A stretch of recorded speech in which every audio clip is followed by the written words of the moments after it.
اذکروا اللہ ذکرا کثیرا، کثرت سے ذکر کرو، تسبیح اس کے اندر شامل ہے، لیکن پھر اس کو الگ سے بیان کیا گیا، وسبحوہ یعنی تسبیح کرو، اس لیے کہ باقی اذکار پر اس کی فضیلت ہے، یعنی تسبیح کی خاص فضیلت ہے.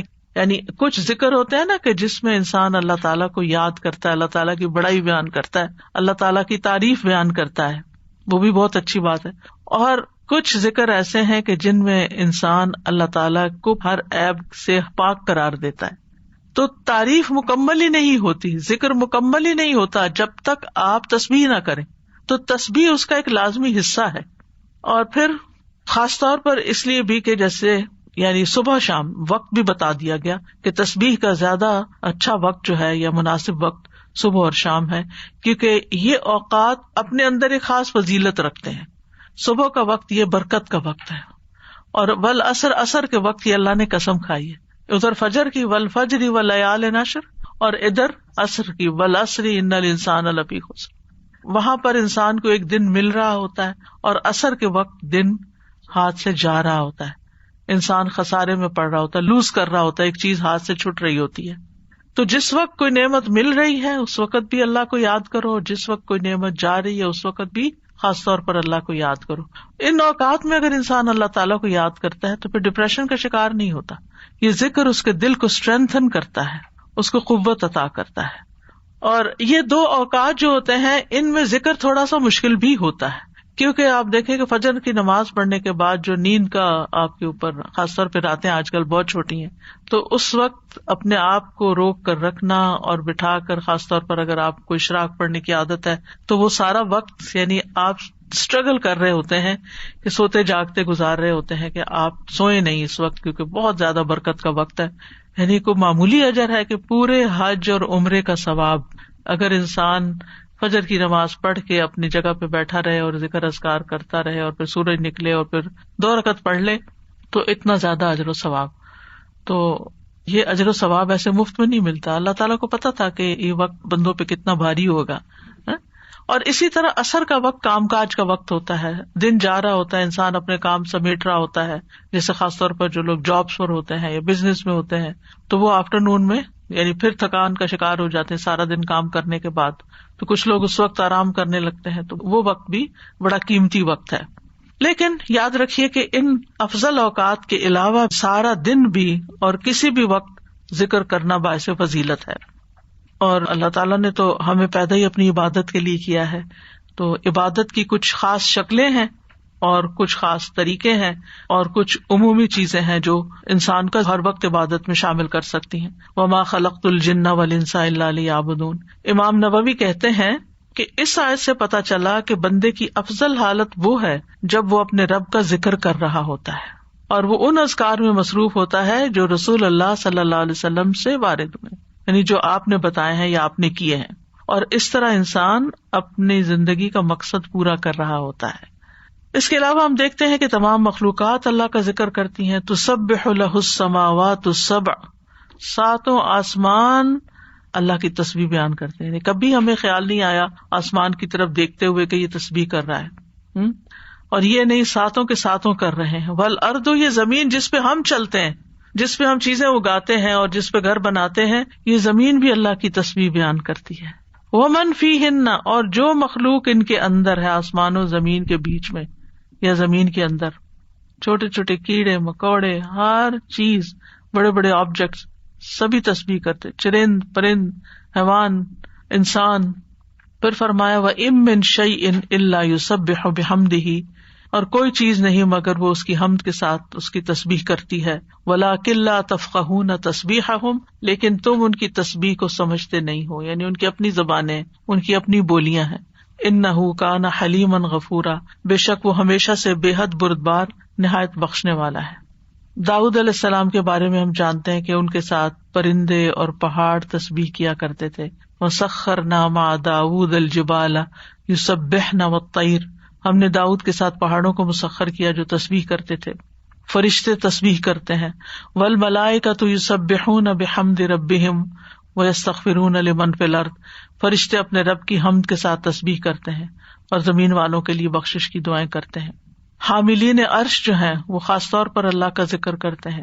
ان سب میں آپ دیکھیے، چاہے زمین آسمان کی ہر چیز ہو، چاہے فرشتے ہوں، چاہے پیغمبر ہوں، سب کے ساتھ تسبیح کا لفظ آ رہا ہے کہ تسبیح کرتے ہیں. یعنی خالی ذکر نہیں آیا بلکہ تسبیح آیا ہے. تو اس سے بھی تسبیح کی فضیلت پتہ چلتی ہے. سبحان اللہ و بحمدہ سبحان اللہ العظیم، تسبیح بیان کرنا یعنی اللہ تعالیٰ کو ہر عیب سے پاک قرار دینا کہ اس میں کوئی نقص نہیں، کوئی کمی نہیں، وہ پرفیکٹ ہے، کوئی عیب نہیں، اس کا کوئی فیصلہ غلط نہیں، اس کا کوئی حکم، اس کا دین، ہر چیز صحیح ہے، جو بھی اس نے بنائی ہے پرفیکٹ بنائی ہے. تو الذین یحملون العرش ومن حولہ یسبحون بحمد ربہم، جو فرشتے عرش اٹھائے ہوئے ہیں اور جو اس کے ارد گرد ہیں، سب اپنے پروردگار کی حمد کے ساتھ اس کی تسبیح کر رہے ہیں. یعنی سارے کے سارے تسبیح کرتے ہیں. اور جہاں تک ذکر کا تعلق ہے تو قرآن مجید میں ذکر کا لفظ بھی آتا ہے. یعنی عمومی ذکر، تسبیح کے علاوہ جو بھی ذکر ہو، اللہ اکبر ہو، الحمدللہ ہو، لا الہ الا اللہ ہو، یا اور جو اذکار ہمیں بتائے گئے صبح شام کے. تو دیکھیے کہ مومنوں کی جو مختلف صفات بیان ہوئی ہیں ان میں صرف ذکر کے ساتھ کثرت کا لفظ آیا ہے. سورۃ الاحزاب کی آیت نمبر 35 ہے نا، ان المسلمین والمسلمات والمؤمنین والمؤمنات والقانتین والقانتات والصادقین والصادقات والصابرین والصابرات والخاشعین والخاشعات والمتصدقین والمتصدقات والصائمین والصائمات والحافظین فروجہم والحافظات والذاکرین اللہ کثیرا والذاکرات. یعنی ساری صفات اپنی جگہ ہیں کہ وہ مسلمان ہیں، مومن ہیں، فرما بردار ہیں، سچے ہیں، صبر والے ہیں، عاجزی کرنے والے ہیں، صدقہ کرنے والے ہیں، روزہ دار ہیں، اپنی شرمگاہوں کی حفاظت کرتے ہیں اور اللہ کا کثرت سے ذکر کرتے ہیں. تو اس سے بھی اندازہ لگائیں کہ ذکر کی کتنی اہمیت ہے کہ ذکر میں کثرت چاہیے. باقی چیزیں تو اپنے اپنے وقت پر ہوں گی، لیکن اللہ کے پسندیدہ وہ ہیں جو ذکر میں کثرت کرتے ہیں. جیسا کہ سورۃ آل عمران میں آتا ہے، الذین یذکرون اللہ قیاما وقعودا وعلی جنوبہم، جو اللہ کو یاد کرتے رہتے ہیں کھڑے بھی، یعنی کچھ کام ہم کھڑے ہو کے کرتے ہیں، کھڑے ہو کے تھک جاتے ہیں تو وقعودا بیٹھ جاتے ہیں اور پھر لیٹ جاتے ہیں. تو چاہے کھڑے ہوں، چاہے بیٹھے ہوں، چاہے لیٹے ہوں، وہ ذکر نہیں چھوڑتے، ہر حال میں ذکر کرتے رہتے ہیں. یہ ان کی صفت ہے. یعنی ذکر کے لیے صرف کوئی وقت یا جگہ مخصوص نہیں ہے بلکہ ہر حال میں. اور پھر جو اس کا اجر ہے، نبی صلی اللہ علیہ وسلم نے فرمایا، کیا میں تمہیں تمہارا بہترین عمل نہ بتاؤں جو تمہارے مالک کے نزدیک اچھا اور پاکیزہ عمل ہے اور تمہارے درجات میں سب سے زیادہ بلند ہے؟ سونا چاندی کے خرچ کرنے سے بہتر ہے، اللہ کی راہ میں جہاد کرتے ہوئے تمہارے کفار کی گردنیں مارنے اور ان کے تمہاری گردنیں مارنے سے بھی افضل ہے. صحابہ نے عرض کیا، کیوں نہیں؟ آپ نے فرمایا، اللہ تعالیٰ کا ذکر.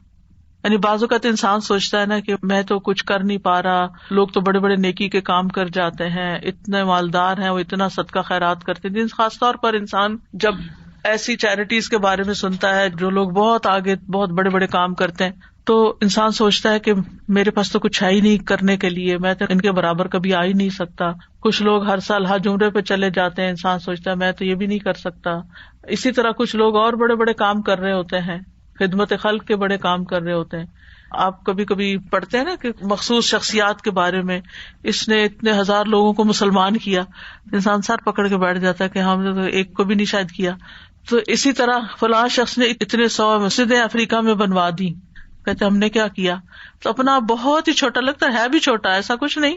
لیکن اس وقت کیا چیز انسان کو حوصلہ دلاتی ہے کہ پھر اگر ہمارے یہ وسائل نہیں ہیں یا ہم یہ نہیں کر سکے، خواہ ہماری طلب تھی کہ ہم یہ کر سکیں. کچھ کام ہوتے ہیں جو انسان کے ڈریمز ہوتے ہیں، کاش میں زندگی میں یہ کر لوں، لیکن پھر بھی نہیں، حالات اجازت دیتے، وسائل نہیں ہوتے. لیکن ذکر کر کے آپ ان ساری چیزوں سے آگے نکل سکتے ہیں، کیونکہ جو لوگ بڑے بڑے کام کرتے ہیں ان کے ساتھ بڑے خطرات بھی ہوتے ہیں کہ کبھی کسی وقت دل میں ریاکاری آ جائے، کسی وقت دل میں تکبر آ جائے، لوگ تعریف کر کر کے دماغ خراب کر دیں. تو جو چپکے سے بیٹھ کے کہیں نہ کہیں اپنے کام کاج میں لگا ہوا ذکر کر رہا ہے، اس کا تو کسی کو پتہ ہی نہیں کہ وہ کیا کر رہا ہے، وہ کتنے خزانے جمع کر رہا ہے. تو اس لیے جو چیز ہمارے ہاتھ میں ہے ہم اس کو تو گریب کریں، اس اپرچونٹی کو تو نہ جانے دیں، اس وقت کو تو نہ ضائع کریں، اس میں تو ہمارا کچھ بھی خرچ نہیں ہوتا. اور نبی صلی اللہ علیہ وسلم نے یہ بھی فرمایا، صحیح مسلم میں ہے، سبق المفردون قالوا وما المفردون یا رسول اللہ قال الذاکرون اللہ کثیرا والذاکرات. اچھا یہاں نوٹ کریں کہ ذکر کرنے والوں میں عورتوں کے نام بھی ساتھ ساتھ ہیں، کہ یہ صرف مردوں کے لیے نہیں ہے، عورتیں بھی اس میں شامل ہیں. نبی صلی اللہ علیہ وسلم نے فرمایا مفردون سبقت لے گئے, آگے چلے گئے, سابقون بن گئے. صحابہ نے پوچھا اللہ کے رسول مفردون کون ہے؟ آپ نے فرمایا اللہ کا بہت زیادہ ذکر کرنے والے مرد اور عورتیں, یہ مفردون ہیں جو اللہ کے قریب ہو گئے. تو ذکر ایک ایسی چیز ہے کہ جو انسان کو اللہ کا قرب عطا کرتا ہے, اور بھی بے شمار فائدے ہیں. جہاں تک صبح شام کے اذکار کا تعلق ہے تو سورۃ غافر میں آتا ہے, نبی صلی اللہ علیہ وسلم کو ارشاد ہے وَسَبِّحْ بِحَمْدِ رَبِّكَ بِالْعَشِيِّ وَالْإِبْكَارِ, اور صبح اور شام اپنے رب کی حمد کے ساتھ اس کی تسبیح کیجیے. یہ ڈائریکٹ حکم ہے. جو پہلے آیت میں نے آپ کو سنوائی تھی اس میں بھی حکم ہے صبح شام کا, اور یہاں بھی ابکار کا لفظ ہے. وہاں بکرا کا ہے, یہاں ابکار کا لفظ ہے, عشی والابکار, یعنی روٹ ایک ہی ہے لیکن تھوڑا سا تبدیل ہو گیا ہے.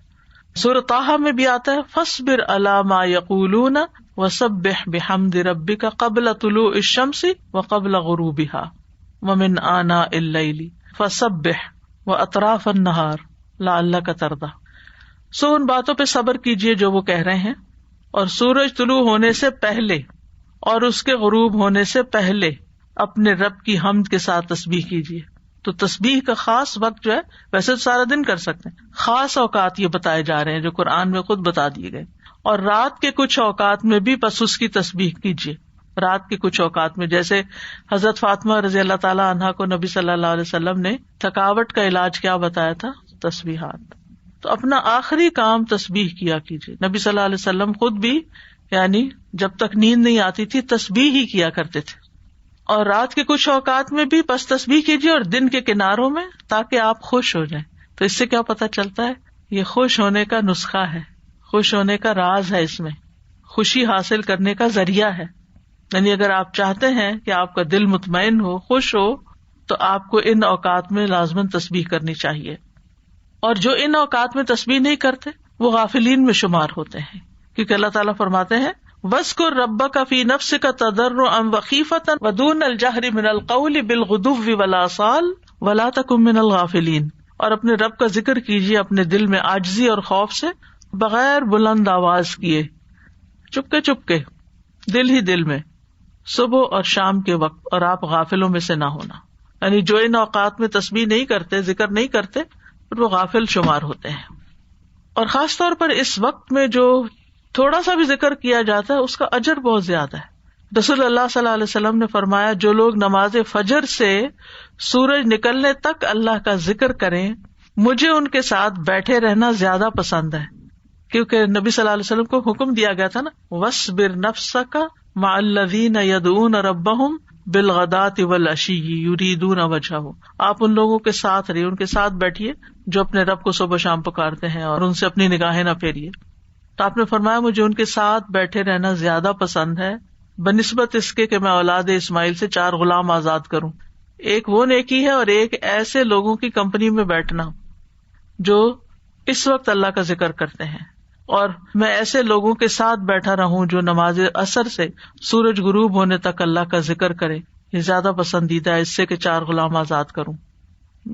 تو نماز عصر کے بعد کا وقت بھی صرف جمعے کا دن نہیں, کیونکہ ہم عام طور پر جمعے کے دن پھر بھی تھوڑا سا بہتر کر لیتے ہیں, لیکن عام دنوں میں ہم اس وقت کو دھیان نہیں کرتے.